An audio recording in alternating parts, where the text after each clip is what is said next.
Dongkap adicara ingkang pungkasan nun inggih badhe ketindakaken paragan panggih temanten gagrag Surakarta Hadiningrat.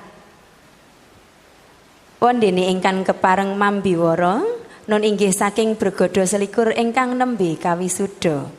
Nenggih kadang kula Berlian Yongki Saputra dalah Anggara ingkang samangke dipun sengkuyung kalian mitra karya leladining bebrayan inggih Didik Wedding ingkang wijil saking Talun Rejoso Nganjuk.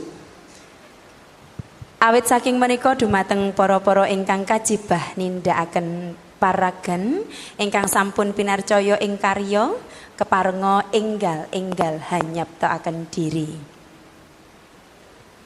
Lekasing sedya kasumanggaaken nuwun. Keplok dumateng Bregada selikur Permadani Kabupaten Nganjuk.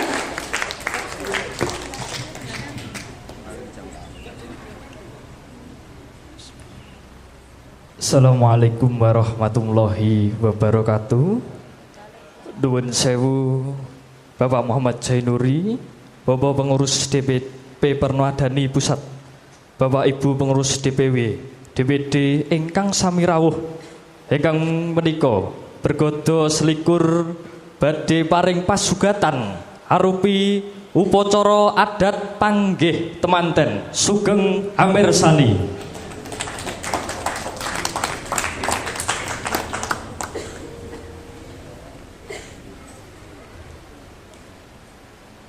Sagung para tamu kakung Mbah Putri ingkang satuluh-luhuring budi, kados sampun ngancik tata titi upacara dauping Serat Mojo pinanten kekalih anut adat widi widana ingkang sampun lumampah ing Surakarta mliginipun ing wewengkon Anjuk Ladang. Wondene pangging Serat Mojo pinanten kalih katon genggeng gumarenggeng kadya cantuk komunyo ing mangsa rendheng.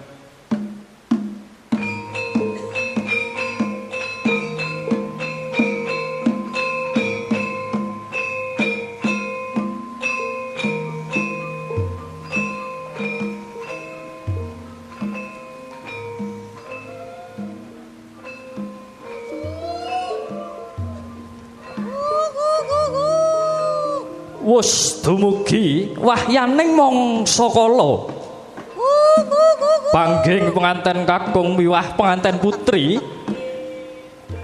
ingkang mastuti ila-ila ujaring para kina ingkang jinempana ngain saha cinanding ngawiyat saha nulat edi endahing budaya luhur marsudi mardawaning budya tulus.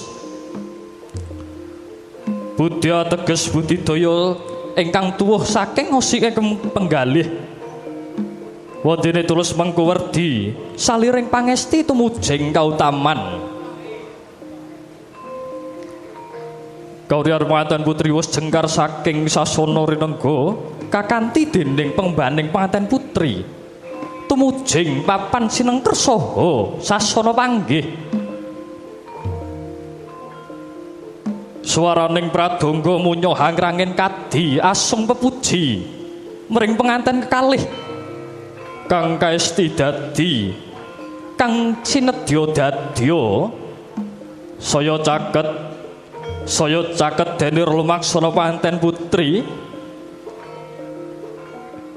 dupi wis prapting unggian ingkang tinulju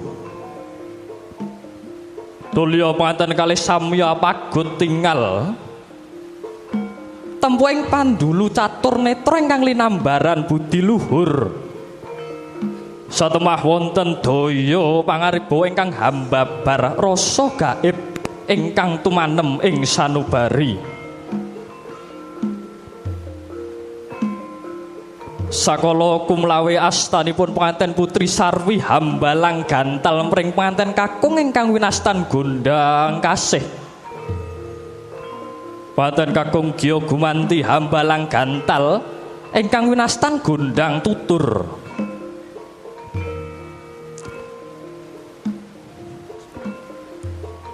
Pandhap saking pasangan pinanganten kakung Gya mrepek yantiga cinaket Bokor Kencana mangka wadhahing Sekar Setaman.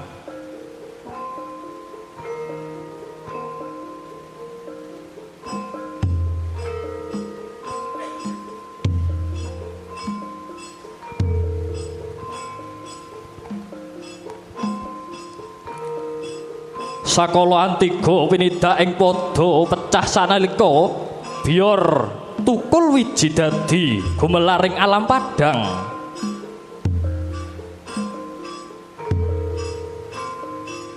Giya wonten putri Sigra hamiji samparinipun Kang Raka.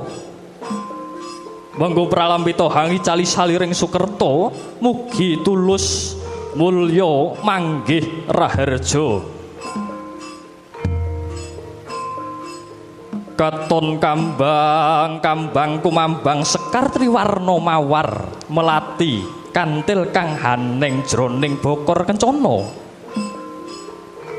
Yakti punika pinangka pralampita lamun winawar tembung manis lumantar kedaling lati dadya pambukaning karyatama kumantil kantil pardoning netra tumanem tungtunging nala. Agi pinanganten putri kajunjung derajatipun dening pinanganten kakung. Laju pinanganten putri kangubengi pinanganten kakung kaping 3.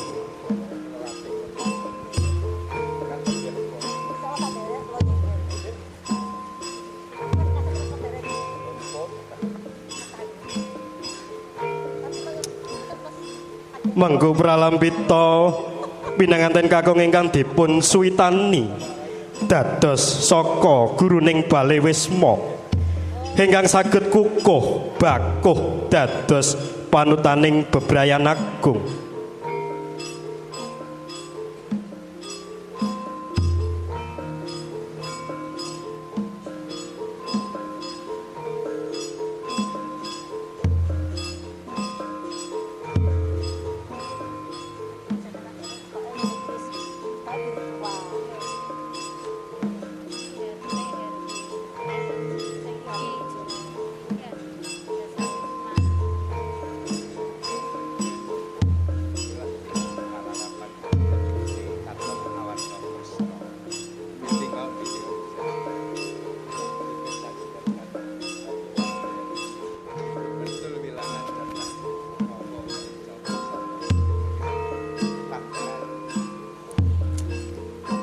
Ing sanalika pinanganten kekalih sampun jajar sumanding tanggaping sasmita Domas kelawan Manggala Sigra liru kembar mayang.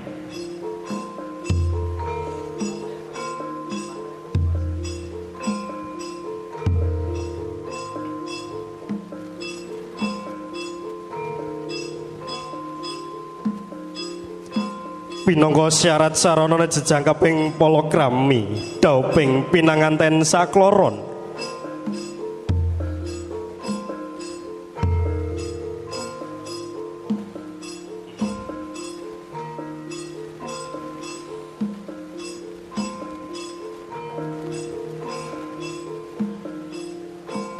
Kawistara pinanganten kadulang boga sakepel dening ingkang ibu. Miwah pinaringan unjukan tirta wening dening ingkang Rama. Monggo pralambita mrih sabarang pakarti tansah linambaran weninging manah miwah meneping kalbu. Satemah amanggihaken hayom hayem miwah tentrem. Sampun laras ical saking memalaning marga dadya laras moyo.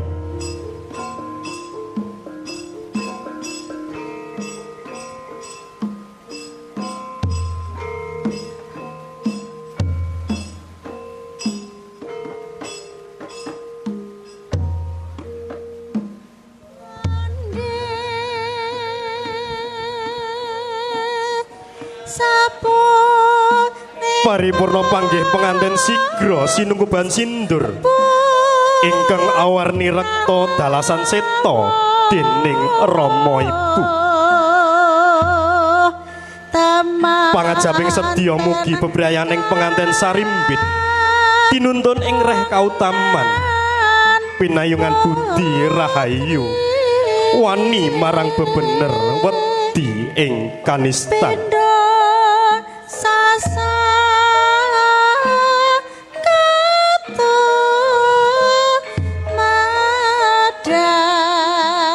Lulus raharja panggihing penganten sigra arsa kalenggahaken ing sasana rinengga ginarubyuk dening para kadang ingkang sami hanawung krida sarwi hasesanti rahayu rahayu ingkang tinemu susila prasaja sarwiring gati.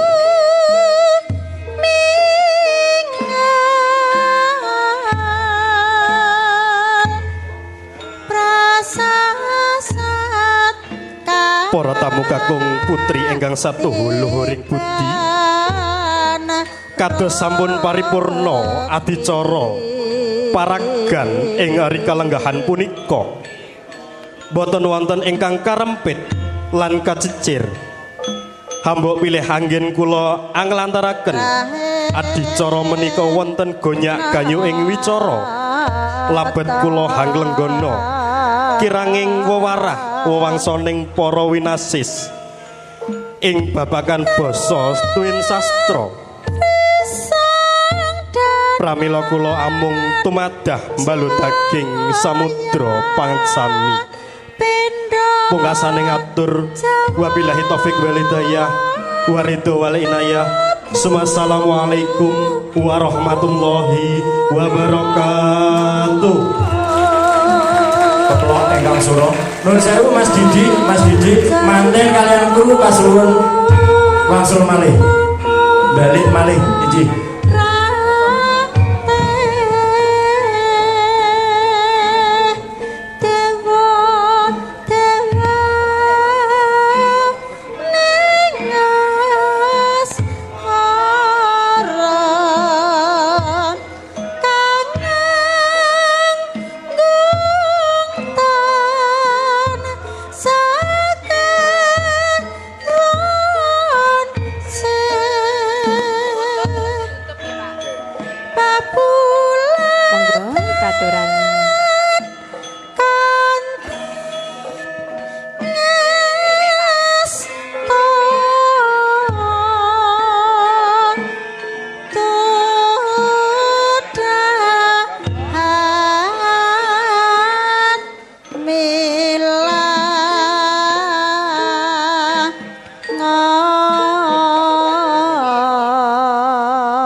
Bapak Ibu para rawuh ingkang satuhu bagya mulya, wiwit purwa madya ngantos dumugi paripurnaning adicara.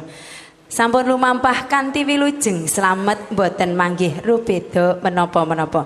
Awit saking menika hamba bilih anggene kula nderekaken lampahing adicara wisudan Purnawiyata wonten gonyak ganyu ing wicara ingkang kirang nuju prana. Salah bawa ingkang kurang prayoga. Kula tansah nglenggana ngaturaken nyuwun pangapunten sedaya kalepatan kawula. Rahayu rahayu ingkang samya pinanggih. Wabillahi taufik wal hidayah waridho wa inayah wassalamualaikum warahmatullahi wabarakatuh.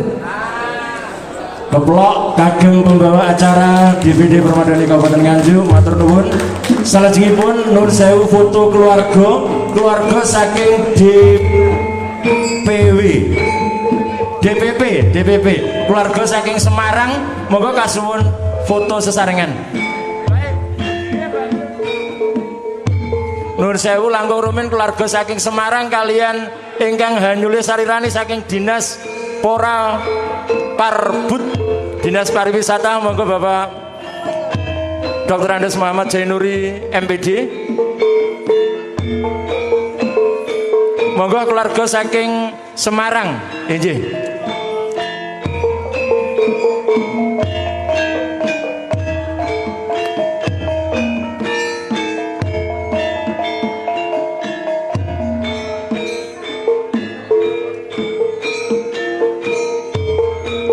persiapan keluarga saking Tuban nggih. DPW, oh nggih. Saking DPW, saking Tulungagung nggih, Ibu Asih. Keluarga DPW persiapan, keluarga saking DPW persiapan nggih.